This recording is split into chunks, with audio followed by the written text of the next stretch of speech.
No sertão de Pernambuco, em 1926, aconteceu algo que nem o sol escaldante conseguiu secar: as lágrimas de um cangaceiro diante do corpo profanado de sua mãe.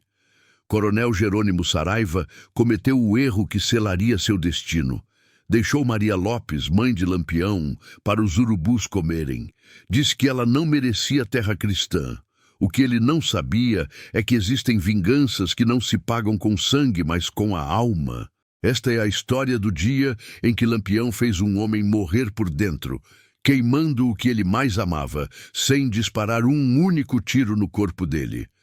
Se você quer conhecer a vingança mais fria e calculada do Rei do Cangaço, se inscreve agora no canal, deixa seu like e comenta aí embaixo o que você faria no lugar de Lampião. Porque hoje você vai descobrir que no sertão a justiça não tem pressa, mas quando chega, vem montada em cavalo de poeira e fogo. O sol de 1926 caía sobre o raso da Catarina como chumbo derretido. Era o tipo de calor que fazia a pele estalar, que transformava a saliva em cola dentro da boca, que matava passarinho em pleno voo. A seca havia começado em março e já durava 5 meses sem uma gota de chuva. O chão rachava em feridas abertas, os mandacaros murchavam como velhos moribundos e o gado morria de pé, com os olhos vidrados fixos no horizonte onde as nuvens nunca vinham. Maria Lopes tinha 62 anos e carregava no corpo todas as marcas de uma vida no sertão. A coluna curvada de carregar lata d'água na cabeça desde menina, as mãos calejadas de lavar roupa em pedra de rio, os olhos escuros como carvão aceso, que ainda brilhavam com aquela dignidade que nenhuma miséria conseguia apagar.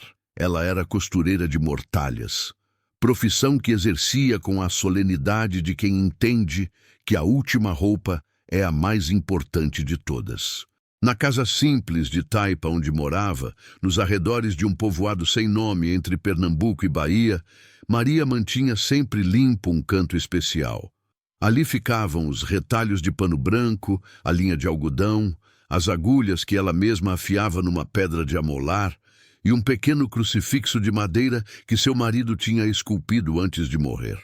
Quando chegava a notícia de uma morte, e naquele ano de seca as mortes chegavam quase todo dia, Maria pegava seus materiais e ia até a casa da família enlutada. Ela bordava flores nos panos brancos, transformava farrapos em mortalhas dignas. Suas mãos tremiam pela idade, mas a agulha ainda dançava precisa, entrando e saindo do tecido, como quem reza o terço. Para os que tinham algum dinheiro, ela cobrava pouco. Para os que não tinham nada, que eram a maioria, ela costurava de graça e ainda deixava um raminho de alecrim para perfumar o defunto. A morte não escolhe bolso, dizia ela, enfiando a agulha com a mesma concentração de quem cura ferida. Rico e pobre na hora de partir, todo mundo precisa de um pano limpo e uma oração. Maria tinha 7 filhos. O mais velho, Virgulino, tinha saído de casa há anos e agora seu nome corria o sertão inteiro como uma maldição ou uma bênção, dependendo de quem contava a história. Lampião, chamavam ele, o rei do cangaço. Maria não via o filho há 3 anos, desde que ele tinha virado bandoleiro de vez, mas rezava por ele todas as noites e guardava no peito a esperança de que um dia Virgulino largasse aquela vida de sangue e voltasse para casa. Os outros filhos trabalhavam como podiam, vaqueiros, lavradores, carregadores. A família Ferreira era pobre, mas tinha nome limpo. Nunca tinham roubado nada de ninguém, nunca tinham se curvado além do necessário para os poderosos, nunca tinham perdido a dignidade, mesmo nas horas mais duras. Foi num fim de tarde de setembro que o destino bateu na porta de Maria Lopes com as mãos sujas de sangue. Ela estava terminando de costurar a mortalha de um menino de 5 anos, filho de um vaqueiro que trabalhava nas terras do coronel Incêndio Sampaio. O menino tinha morrido de disenteria, doença que matava às pencas naquele tempo de água suja e comida estragada pelo calor. A mãe da criança chorava baixinho enquanto Maria passava a mão no cabelo dela e dizia as palavras de sempre. Deus sabe o que faz, minha filha. O menino não vai mais sofrer. Foi quando chegou a notícia que mudaria tudo. Um rapaz sujo de poeira, montado num cavalo magro, parou em frente à casa. Vinha de longe, dava para ver pelo suor que escorria em bicas e pelos olhos vermelhos de quem tinha cavalgado sem parar. Ele perguntou por Maria Lopes e quando ela saiu para o terreiro, o rapaz disse: Dona Maria, venho trazer um recado do vaqueiro Severino, lá das terras do Serrote Vermelho. Morreu um rapaz novo, filho de um conhecido do senhor Virgulino. A família está pedindo que a senhora vá lá costurar a mortalha, porque dizem que suas mãos são abençoadas e o defunto merece partir bem vestido. Maria limpou as mãos no avental, pegou sua trouxa de costura e perguntou: Como morreu o rapaz? Tiro nas costas. Dizem que foi acidente de caçada. Ela balançou a cabeça. No sertão, acidente de caçada era o nome que se dava para assassinato quando o assassino era protegido por algum coronel. Mas não era dela julgar os vivos. Seu trabalho era com os mortos. Vou amanhã cedo, antes do sol esquentar muito. O rapaz agradeceu, bebeu a água que ela ofereceu e partiu. Maria voltou para dentro de casa e terminou a mortalha do menino. Quando entregou o trabalho, já era noite. Ela voltou para casa caminhando devagar, porque as pernas doíam e o cansaço pesava nos ombros como saco de pedra. Não sabia que estava sendo vigiada. Coronel Jerônimo Saraiva mandava na região como quem manda no próprio inferno. Dono de terras que iam de um horizonte ao outro, ele tinha a lei no bolso e a polícia na coleira. Era um homem de bigode grosso e olhos de cobra, que usava terno branco mesmo debaixo do sol de rachar pedra, como se o calor não ousasse tocá-lo. Jerônimo não era como outros coronéis que gritavam e batiam nos empregados por raiva. Ele era pior. Sua crueldade era metódica, fria, calculada como veneno de cascavel. Quando punia alguém, não era por impulso, era por prazer, pelo gosto de ver o poder que tinha sobre a vida alheia. O rapaz que Maria tinha vestido com a mortalha era filho de um vaqueiro que havia desafiado o coronel. O moço tinha testemunhado Jerônimo roubar gado marcado de um fazendeiro vizinho e, bêbado numa feira, tinha contado o que viu. 3 dias depois, levou um tiro nas costas durante uma caçada. Ninguém viu quem atirou. Ninguém falou nada. E o corpo foi enterrado com a versão oficial: acidente. Mas quando Jerônimo soube que Maria Lopes tinha costurado a mortalha do rapaz, algo se acendeu dentro dele. Uma raiva fria, um desejo de fazer um exemplo que o sertão inteiro não esqueceria. Essa velha desgraçada vai aprender que nesta terra quem decide quem merece mortalha sou eu, disse ele para os capangas, batendo o copo de cachaça na mesa com força. Na manhã seguinte, 2 homens apareceram na casa de Maria. Ela estava costurando à luz da lamparina, preparando linha para o próximo trabalho. Os dedos trêmulos, mas firmes, guiavam a agulha, com a precisão de quem tinha feito aquele movimento milhares de vezes. Quando a porta se abriu com violência, Maria ergueu os olhos e viu os 2 capangas de Jerônimo. Conhecia aqueles homens. Eram Zé Ruivo, um ruivo grande com cara de porco, e Mané Curto, baixinho e rápido como rato. Dona Maria, o coronel quer falar com a senhora, disse Zé Ruivo sem tirar o chapéu. Diga ao coronel que eu não tenho negócio com ele. Não foi pedido, foi ordem. Eles a arrastaram para fora. Maria tentou resistir, mas o que pode uma velha de 62 anos contra 2 homens fortes? Jogaram-na na poeira da rua. E ela caiu de bruços, sentindo o gosto de sangue na boca, onde mordeu a língua. Foi quando o coronel chegou montado num cavalo preto, reluzente de suor. Ele olhou para baixo, para a velha caída na poeira, e sorriu. Não era um sorriso de alegria. Era o sorriso de quem está prestes a esmagar uma formiga só para ver o que acontece. Maria Lopes, disse ele, a voz calma, mas cortante.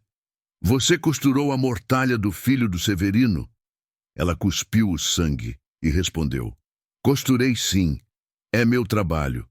Enterrar os mortos é dever sagrado. Sagrado? Jerônimo desceu do cavalo devagar. E quem te deu permissão? Aquele desgraçado espalhou mentira sobre mim. Não merecia mortalha, devia ter sido jogado no mato para os urubus. Todo cristão merece terra cristã e roupa limpa, coronel. Isso não tem nada a ver com o Senhor. A resposta desafiadora custou caro. Jerônimo deu 2 passos e cuspiu na cara dela. Aqui tudo tem a ver comigo. Eu decido quem vive, quem morre e quem merece ser enterrado como gente. Você passou por cima da minha palavra e deu a ordem que selaria seu destino. Ninguém dá água para essa velha. Ninguém dá comida. Ninguém fala com ela. Quem desobedecer vai fazer companhia. Maria passou 3 dias prostrada na frente da própria casa. O sol escaldante queimava sua pele, a sede rachava seus lábios, a fome torcia suas entranhas. Ela chamava pelos filhos, pelos vizinhos, por Deus.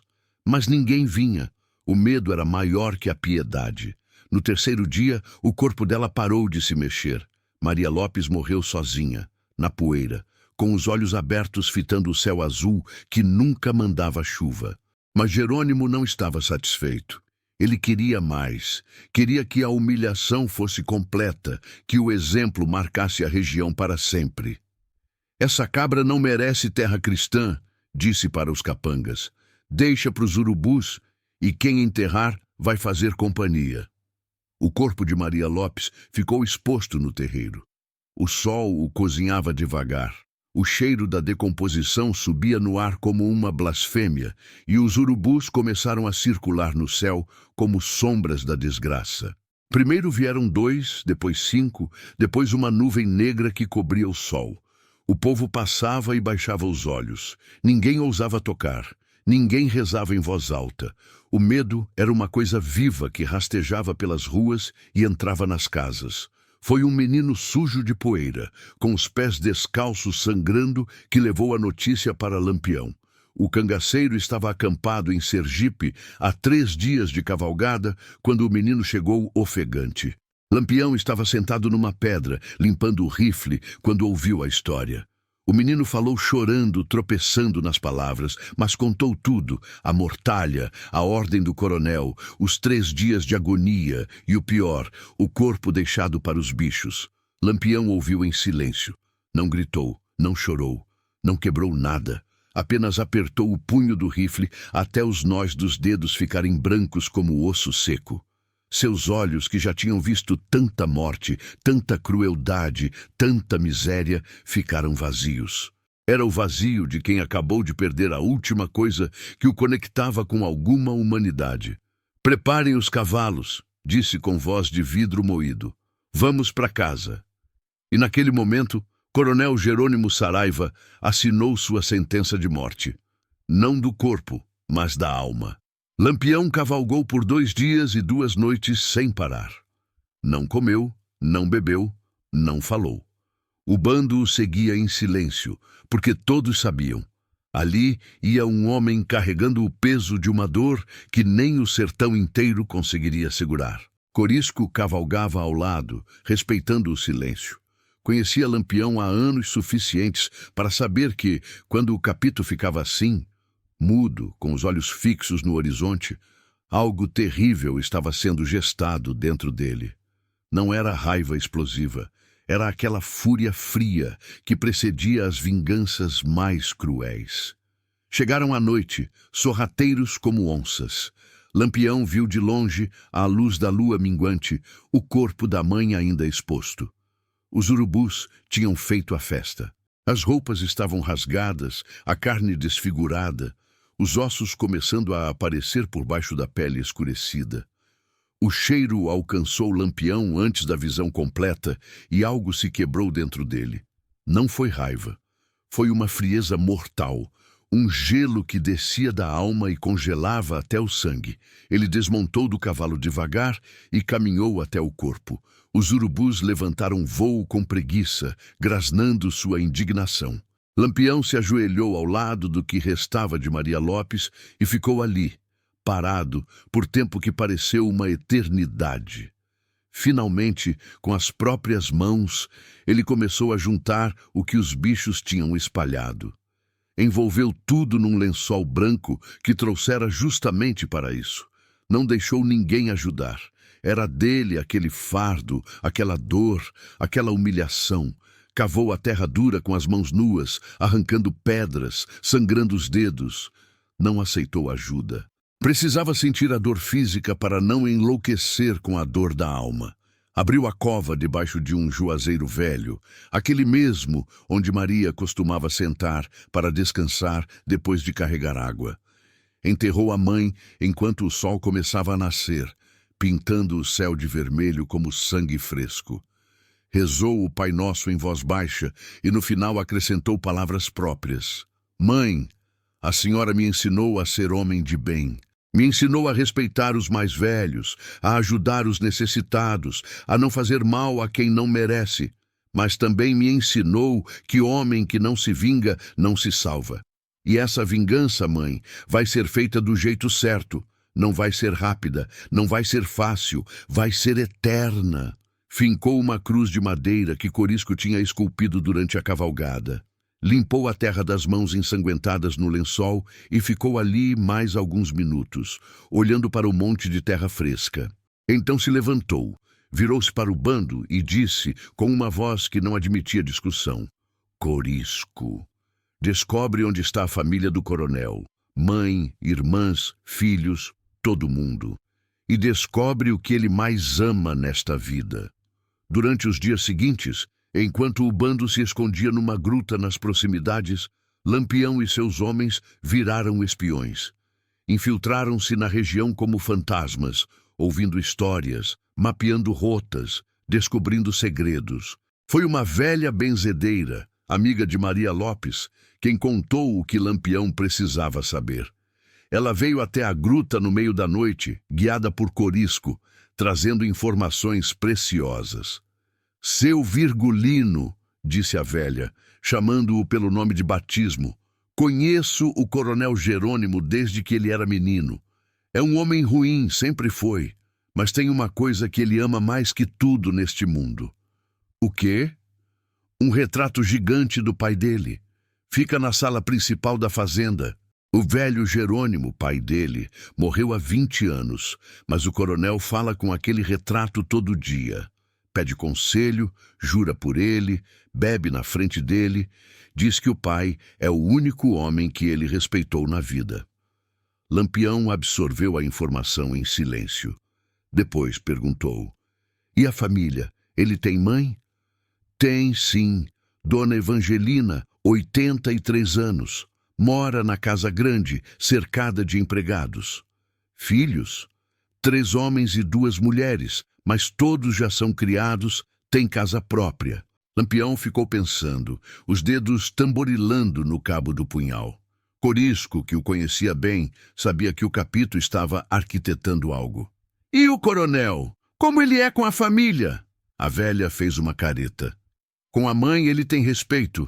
É o único ser humano por quem ele demonstra algum afeto. Com os filhos ele é distante. Mas com aquele retrato do pai, é diferente. Já vi ele chorar na frente daquela pintura.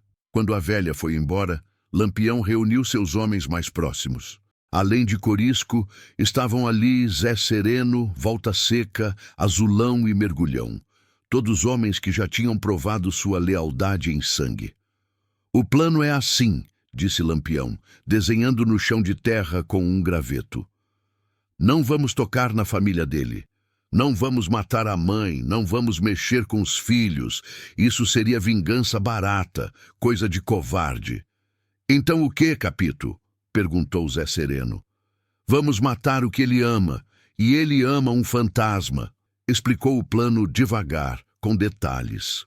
Os homens escutaram em silêncio, e quando ele terminou, Corisco assobiou baixinho.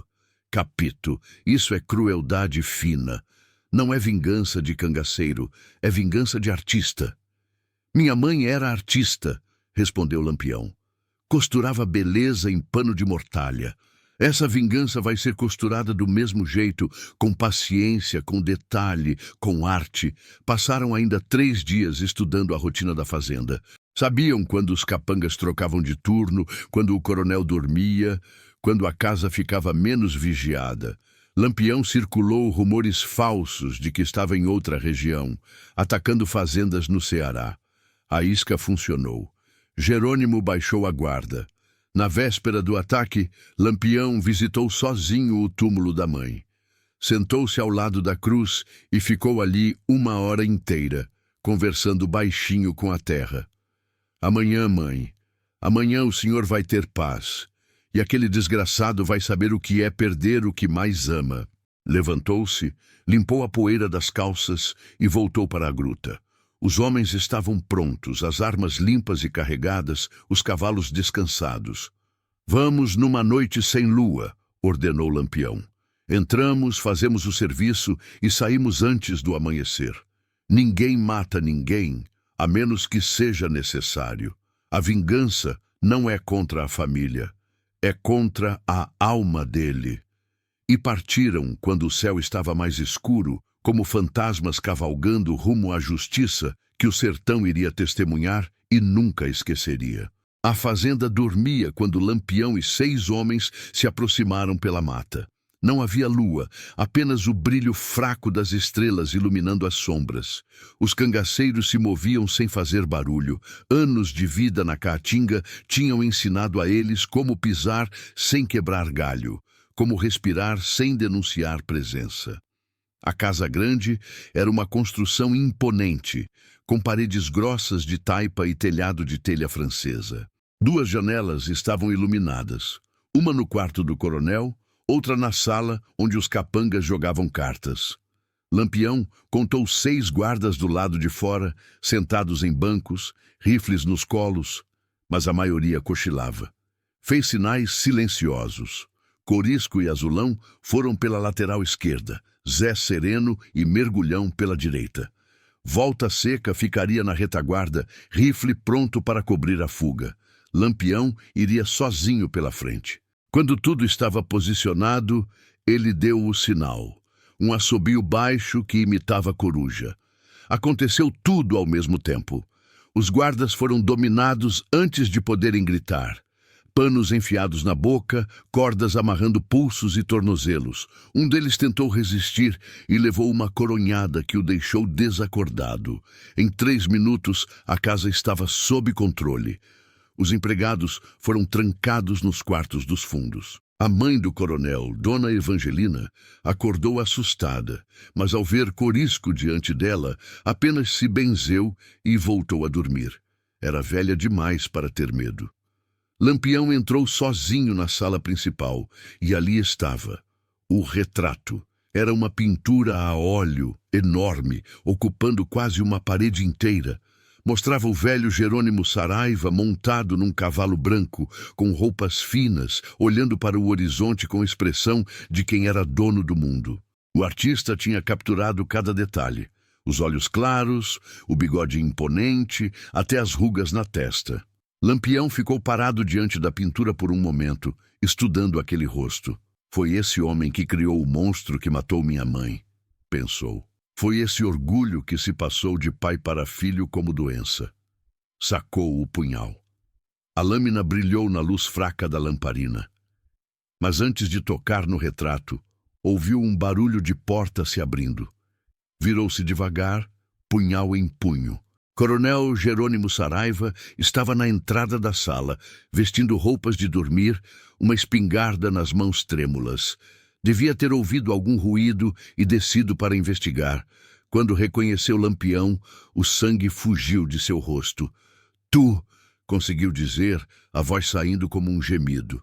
Eu, respondeu Lampião, sem pressa. O coronel levantou a espingarda, mas Corisco apareceu atrás dele e enfiou o cano de um rifle entre suas costelas. Eu não faria isso, coronel. Não, se o senhor quer morrer velho. Jerônimo deixou a arma cair no chão com estrondo. Lampião caminhou até ele devagar, cada passo ecoando no silêncio da casa. Parou a 2 palmos de distância, olhando direto nos olhos do homem que tinha profanado o corpo de sua mãe. Sabe quem eu sou? Sei. Sabe por que eu vim? O coronel engoliu seco. O suor escorria em bicas por sua testa. Por causa da velha. A velha tinha nome, Maria Lopes, e era minha mãe. A informação atingiu Jerônimo como um soco. Suas pernas bambaram e ele teve que se apoiar no batente da porta. Eu não sabia. Não importa se sabia ou não. O que importa é o que você fez. Deixou ela 3 dias no sol sem água, e depois, quando morreu, mandou deixar o corpo para os urubus. Disse que ela não merecia terra cristã. Lampião deu as costas para o coronel e caminhou até o retrato novamente. Olhou para a pintura, depois para Jerônimo. Esse é seu pai? É. Você amava ele? A pergunta pegou o coronel desprevenido. Amava. Era o homem mais importante da minha vida. Bom, Lampião ergueu o punhal. Porque eu não sou igual a você, coronel. Não vou tocar na sua mãe. Não vou mexer com seus filhos. Não vou derramar sangue da sua família. Um alívio rápido passou pelos olhos de Jerônimo. Vou tocar no que você mais ama. E enfiou a lâmina no retrato. O grito do coronel foi de agonia pura, como se a faca tivesse entrado na própria carne dele. Lampião começou a rasgar a pintura metodicamente. Cortou os olhos primeiro, depois a boca. Rasgou o peito. Destruiu as mãos. Cada golpe arrancava um gemido de Jerônimo, que caiu de joelhos, chorando como criança. Não! Pelo amor de Deus! Não faz isso! Lampião continuou. Cortava devagar, com precisão, transformando a obra de arte numa pilha de retalhos. Quando terminou, juntou todos os pedaços no centro da sala. Corisco, traz o lampião a óleo. O cangaceiro trouxe a lamparina e entregou ao capito. Lampião olhou para o coronel, que se arrastava pelo chão tentando alcançar os pedaços do retrato. Você deixou minha mãe para os urubus. Eu vou deixar seu pai virar cinza. E derramou o óleo sobre os retalhos. Riscou um fósforo. A chama subiu rápida, lambendo os pedaços de tela. O cheiro de tinta queimada e tecido chamuscado encheu a sala. Jerônimo gritava, tentava apagar o fogo com as mãos, mas Corisco o segurou. Deixa queimar, coronel. Deixa virar cinza, como você fez com a dignidade da Dona Maria. Eles ficaram ali, obrigando Jerônimo a assistir. O fogo consumiu cada pedaço, transformando o retrato amado em nada. Quando só restaram brasas e cinzas, Lampião se agachou ao lado do coronel. Agora escuta o que eu vou te dizer. Você vai viver muito tempo. Mas toda vez que fechar os olhos, vai ver esse fogo. Toda vez que entrar nessa sala, vai ver as cinzas. E vai lembrar, todo santo dia, que profanou uma mãe. E que o inferno desceu por causa disso. Levantou-se e fez sinal para os homens. Estavam saindo quando Lampião parou na porta e se virou uma última vez. Ah, e mais uma coisa, coronel. Se eu souber que você tocou em mais alguém da minha família, da família de qualquer um que trabalhou com minha mãe, ou de qualquer pessoa que costure mortalha nesta região, eu volto. E na próxima vez, não vai ser só o retrato que vai queimar. E desapareceram na noite. O coronel Jerônimo ficou ali, de joelhos no meio das cinzas, chorando como nunca tinha chorado na vida. No dia seguinte, quando o sol nasceu sobre o sertão, toda a região já sabia o que tinha acontecido. A história correu de boca em boca. Lampião tinha invadido a fazenda do coronel e destruído o retrato do pai dele, sem derramar uma gota de sangue humano. Alguns diziam que era vingança fraca, que o cangaceiro devia ter matado o coronel. Outros, os mais velhos, balançavam a cabeça e diziam: matar era fácil, o que ele fez foi pior. Coronel Jerônimo Saraiva nunca mais foi o mesmo. Passou a primeira semana trancado no quarto, sem comer, sem beber. Quando finalmente saiu, estava 20 anos mais velho. Os cabelos tinham embranquecido de uma hora para outra. Os olhos estavam fundos, vazios. Mandou limpar a sala, mas nunca mais entrou lá. Trancou a porta e proibiu qualquer um de abri-la. Mas todo mundo na casa o via.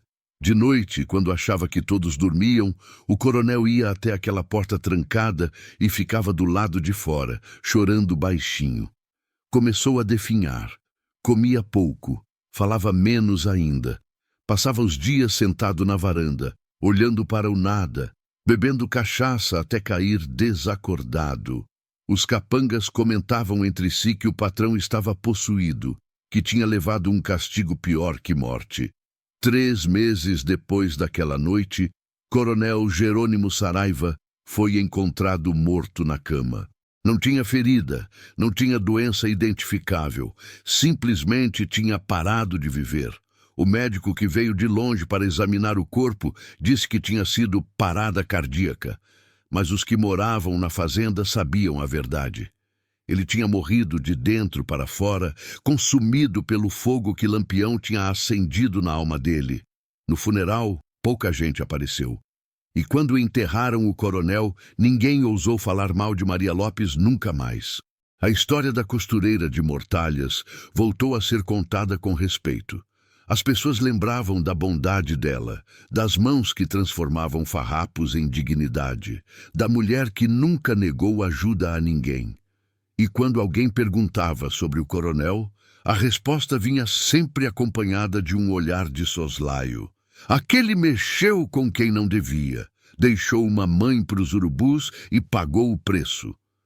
Lampião nunca mais voltou àquela região. A cruz de madeira sobre o túmulo de Maria Lopes permaneceu de pé por anos, até que a seca e o tempo a levaram também. Mas a memória ficou, passada de geração em geração como lição.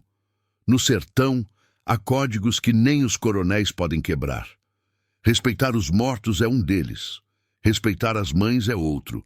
E quando alguém quebra esses códigos, a justiça pode demorar, mas sempre chega. E quando chega, às vezes não vem em forma de bala ou faca. Vem em forma de fogo, consumindo o que há de mais sagrado, deixando só cinzas e remorso. Os cantadores de feira ainda cantam a história. Dizem que nas noites de vento forte, quando a poeira vermelha dança pelas ruas do povoado, dá para ouvir bem baixinho, quase como um suspiro, o som de uma agulha costurando mortalha. E logo depois, o cheiro de fumaça de um retrato queimando. Porque há vinganças que matam o corpo, e há vinganças que matam a alma. Lampião escolheu a segunda. E no sertão, quando o vento quente sopra entre os juazeiros secos, os velhos ainda dizem que o inferno, quando desce, não sobe mais. Gostou dessa história de vingança, justiça e honra no sertão bravo? Então deixa aqui embaixo nos comentários. Você acha que Lampião fez certo em poupar a vida do coronel, mas destruir o que ele mais amava? Ou você teria feito diferente? Não esquece de se inscrever no canal, ativar o sininho das notificações e deixar aquele like maroto para fortalecer nosso trabalho. Toda semana tem história nova do cangaço, do sertão e da justiça que a lei não alcançava. Valeu, cangaceiro! Até a próxima.